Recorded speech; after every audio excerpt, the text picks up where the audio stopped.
Hello, everyone. Welcome to the best and worst of Walt Disney World, brought to you by Dreams Unlimited Travel and Disboards.com. I am your host, Rhino Clavin, and welcome to the new year. Maybe. Yes. I don't know when this goes up. Oh, okay. Yes. Okay. Yes, well, the topic of this week's episode is the best and worst of 2020. And by the best and worst of 2020, we kind of mean the things we are looking forward to the most and the things we are looking forward to the least that we know of so far. So again, I'm your host, Rhino Clavin. To join me for this episode, we have Miss Morgan Lamone. Hi. Corey Fiascanaro. Happy 2021. Denny Sunderly. Hey there. And Craig Williams. Ahoy, hoy. Okay, I don't think we'll have too much to talk about because they don't want to. A lot of the stuff that's happening at Walt Disney World we're getting in 2021 for the 50th anniversary, but that doesn't mean we're not going to get some stuff in 2020 and some fun stuff at that. It looks like. So let's talk about the stuff. I was trying to get this in somewhat of an order, but I lost track of when things are all starting. But a lot of things are happening at Epcot next year and for the foreseeable future, it seems like. But actually, every single thing on my list except for one thing is happening at Epcot. I just realized. So how about we talk about Hollywood Studios first then? Oh, okay. Which has a pretty cool, what I'm looking forward to. Not originally wasn't looking forward to, but I am now. The Mickey and Minnie's Runaway Railway, which is set to open on March 4th. Craig and I put a video up of our first reaction. We got to see a little bit of the pre-show and a fun effect that happens in there that honestly, this was the moment where I was like, okay, I'm all in on this ride now. So I am very much looking forward to this. Yeah, this is definitely going to be very popular at Hollywood Studios. I think it would have had a bigger impact if it would have originally opened like it was supposed to before Rise of the Resistance, but it's still going to blow everyone away. Just that one effect that we got to see. They are putting everything into this attraction. So I think we are going to see a very long lines for this one. Yeah. Well, Jenny, Wow, no, I'm super excited about it. I mean, that building is just, it's the centerpiece. And so to have it vacant right now, is a big deal. So to have something in there that Imagineers have put so much detail into and cutting edge from what I hear you guys saying, just cutting edge techniques and effects. I'm excited about it. Yeah. And I'm really excited for it too. And the first thing I thought when it was announced a while back was Mickey deserves this. Mickey really deserves a ride attraction like this. 90 years old. But it replaced my favorite ride. Yeah. Great Movie Ride was my favorite, so I have very, very high expectations for Mickey and his new ride. Yeah. I think it. What do you think, Morgan? Sorry. Oh, you're right. I'm very curious about it, and I'm very excited. I'm trying to avoid spoilers because I like that I'll get to be here in Orlando in March, so very looking forward to it. I think this is just the continuation of Hollywood Studios becoming, going from what I thought was just kind of a waste of a theme park to what could arguably be one of the best of the theme parks, you know? So. Yeah. So, so now let's move over to Epcot, where pretty much all of the stuff... The rest of the list. Yeah. First and foremost, let's talk about the things that we definitely know are opening on January 17th of 2020, because there's a couple of things here. The Beauty and the Beast Sing-Along. Mm-hmm. So this is a big fear of mine. I think Craig's a big fan of it too, but Impressions de France is one of my favorite attractions. I love it so much. And while I'm excited to go see Beauty and the Beast, I'm scared what this means for the future of Impressions. If Beauty and the Beast is so popular, they might push Impressions out, which isn't that popular. I don't foresee them doing this just because if it is as popular as some people think it could be, there's just not enough space for people to queue for it. So and then if they're going to do it every other show, like some people are saying, that could be the potential. I mean, then what do you do with people when they show up for Impressions de France and like, oh, well, it's you have to wait for Beauty and the Beast if you want it. It's going to be, so that could be actually a sign where they would start to get rid of Impressions de France. But ultimately, I think they need to keep that show in there because there's just not enough room for bodies to wait for that show if it's popular.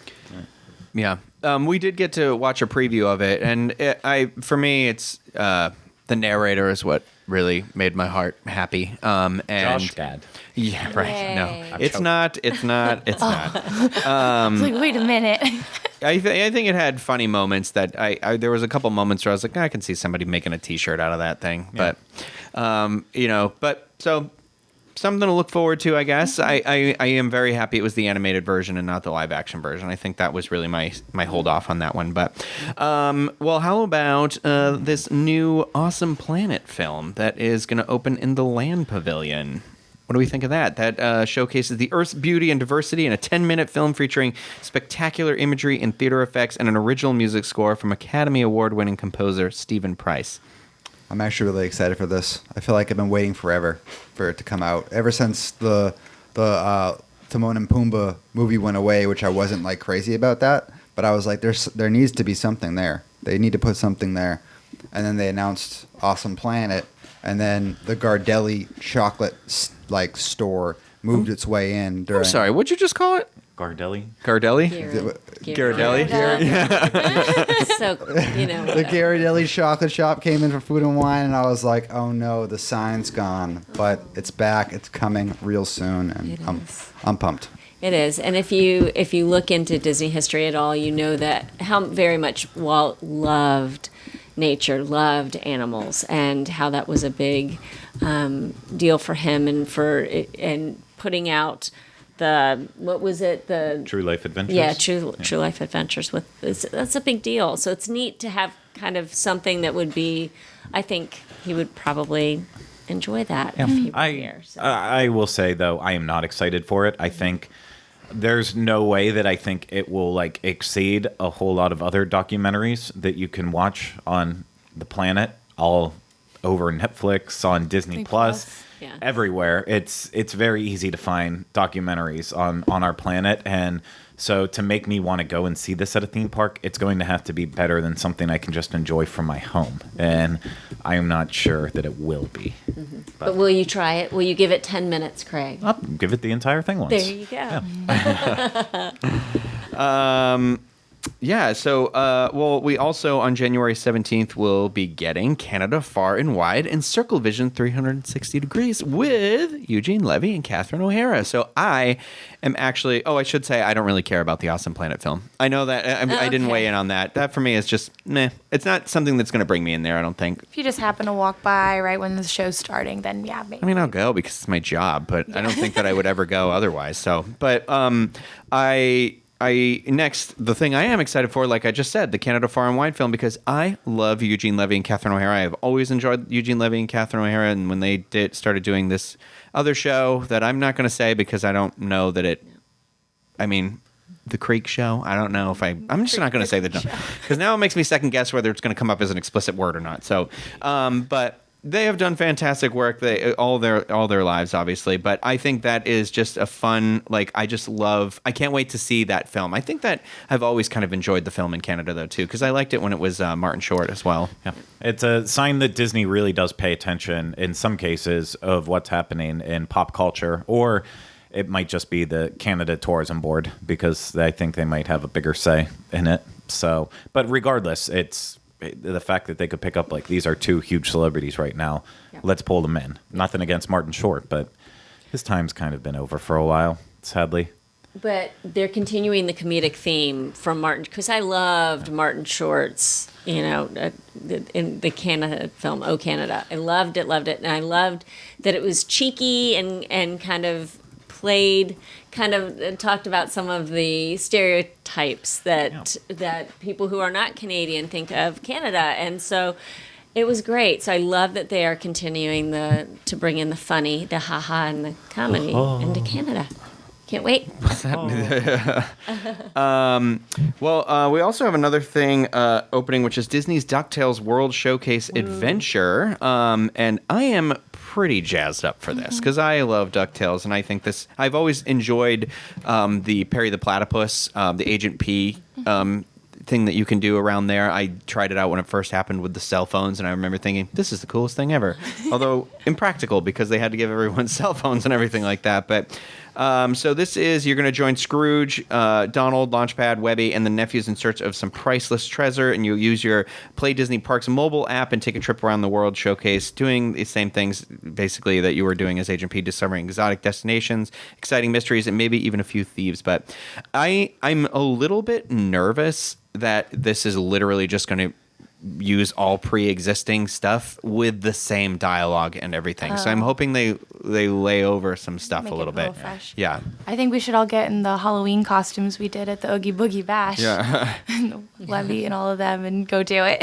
What do you think, Craig? You're a big DuckTales fan. I'm a fan of DuckTales, but I'm not a fan of these experiences. So I probably will never do it, not even for work. But I support anyone that does, and I love that they are bringing DuckTales into it because Phineas and Ferb just never resonated with me, but DuckTales does. I think it crosses a bigger time frame for people, for It kids, does. and then us older kids that watched it growing up, the original.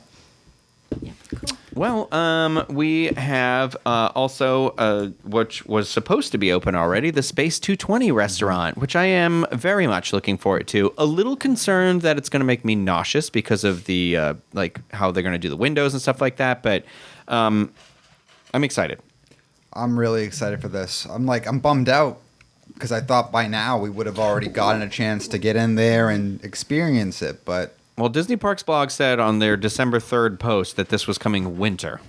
So it said it would be Yeah. opening this year, which is crazy that they said that at the beginning of this month and it's still not open. So I think it's Technically, it's not the winter solstice yet. I believe yeah, that's so- on the 21st. so they this have year. till the 21st until they let us Thank down. you, Frank. Thank you.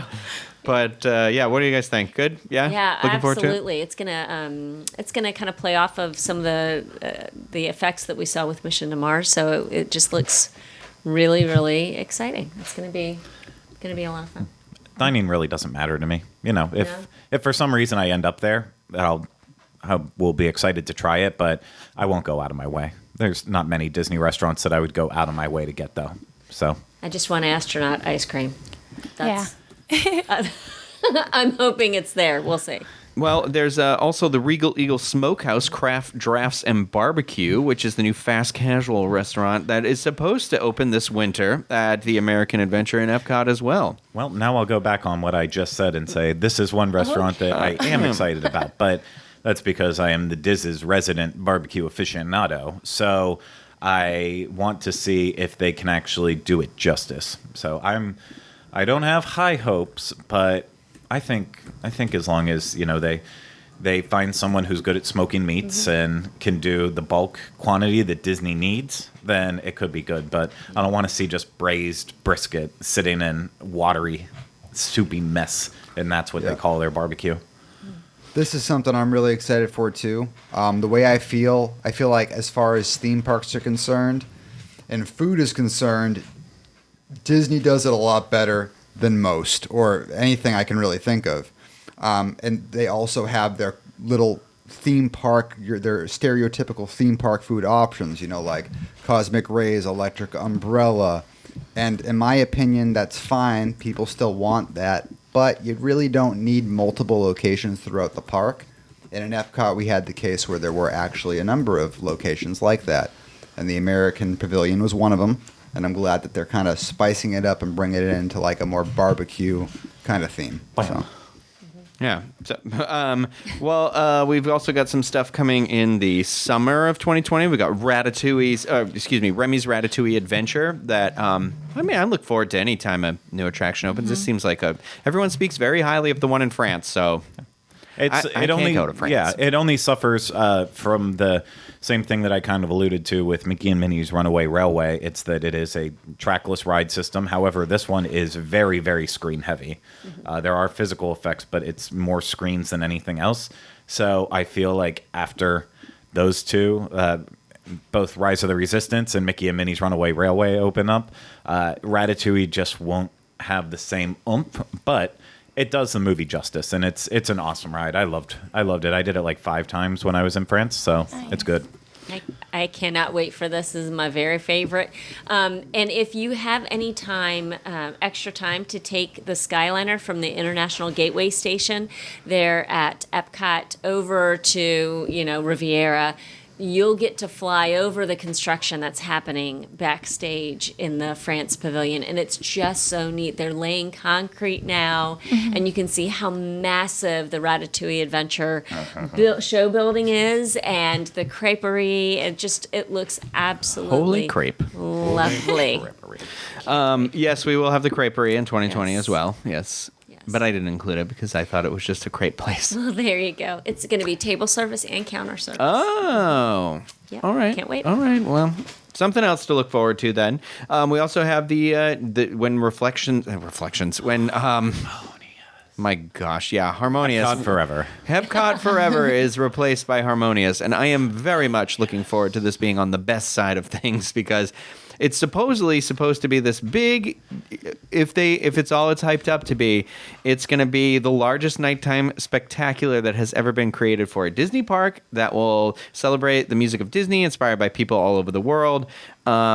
With a lot of Disney music, and it's apparently going to have some massive floating set pieces, some LED panels, choreography with like moving fountain lights, pyrotechnics, lasers, and more. Oh yeah. That's a big Anytime there's lasers. bar to set it high, or to set the bar high. So I'm curious to see what they do. Get ready to hear a whole new world. It's coming. Is anybody not looking forward to Harmonious? No, it looks good. Yeah, okay. So I feel like that's a unanimous thing. But also in Epcot, we are going to get Reflections of China is going to be replaced by Wondrous China at some point. So Let's hope. Soap?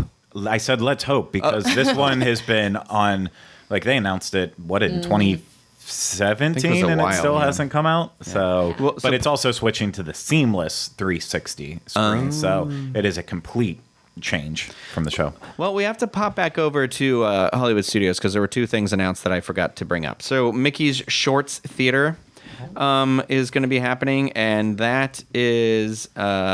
I just lost my post here about it, but it's going to show an original short film in the style of the popular Disney Channel animated series, Mickey Mouse. I don't know if you've heard of this series, but it's going to have some photo opportunity locations for guests, and that's it. I think this is going in where Path of the Jedi was, or Right. may currently still be. I'm not sure that's It's not. ever operating. Okay. Is it the Signage old is school down. Mickey cartoons, or is it the new ones? It's a new one. It's the new Yeah. ones. Okay, so it's Yeah. kind of like when you're waiting for Mickey at Disneyland, and they have the Yeah. The way the screens. Path of the Jedi was the tease for Galaxy's Edge, I feel like this is the tie-in to Runaway Railway. But it will probably open up after Runaway Railway. Oh, great. Well, Probably. whatever. A place for somebody to step inside. What else are they going to do with this building? You know what I mean? Eventually, I think this whole building will get leveled and become another attraction when that area of the park undergoes its refurbishment. But we'll see. For now, this is fine. It's whatever.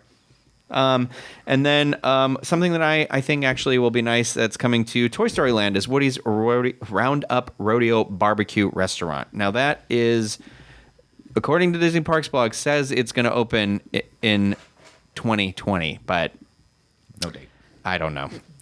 They also said that No season. Space 220 was going to be open before the end of this year. So, but I look forward to it. I think Toy Story Land needs another little area to kind of pull some of the crowds away because it's just kind of crazy. And based on the concept art, I think it looks really cool too. And I don't know.